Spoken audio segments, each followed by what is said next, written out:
Say, tell, speak and talk প্রত্যেকটারই অর্থ হচ্ছে বলা। তাহলে আমরা কখন কোনটা ব্যবহার করতে পারি চলুন জেনে নেই এই ভিডিওর মাধ্যমে। নাম্বার 1, সে। সে আমরা ঠিক তখনই ব্যবহার করব যখন কাউকে কোনো কিছু বলা হচ্ছে তার থেকে বেশি জোর বা বেশি গুরুত্ব বোঝাবে কি বলা হচ্ছে। For example, he said I am tired. সে বলল আমি ক্লান্ত। এখানে কাকেই বলা হলো এটা কিন্তু উল্লেখ নেই। এখানে জোরটা কিন্তু আই অ্যাম টায়ার্ড, আমি ক্লান্ত, এটাতে বেশি।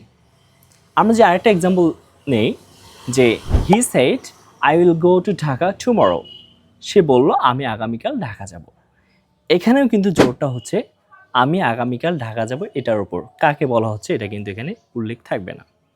কিন্তু যখন কি বলা হচ্ছে এটার থেকে কাকে বলা হচ্ছে এটাতে জোর বেশি থাকবে, তখন আমরা টেল ব্যবহার করব, অর্থাৎ কাউকে কোনো কিছু বলা।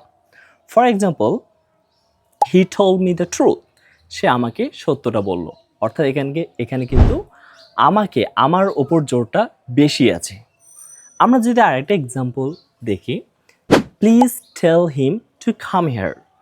যে দয়া করে তাকে এখানে আসতে বলো, অর্থাৎ এখানেও গুরুত্ব জোর বেশি থাকতেছে তার ওপর, অর্থাৎ তাকে এখানে আসতে বলো, এটাই। এখন আমরা 3 নম্বরে যাব, স্পিক।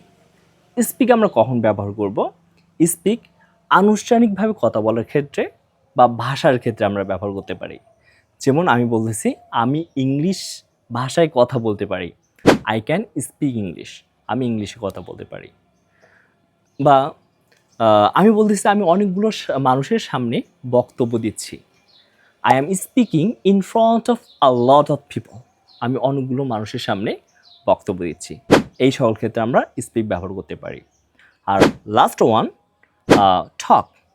টক আমরা ব্যবহার করতে পারি আলোচনা করার ক্ষেত্রে।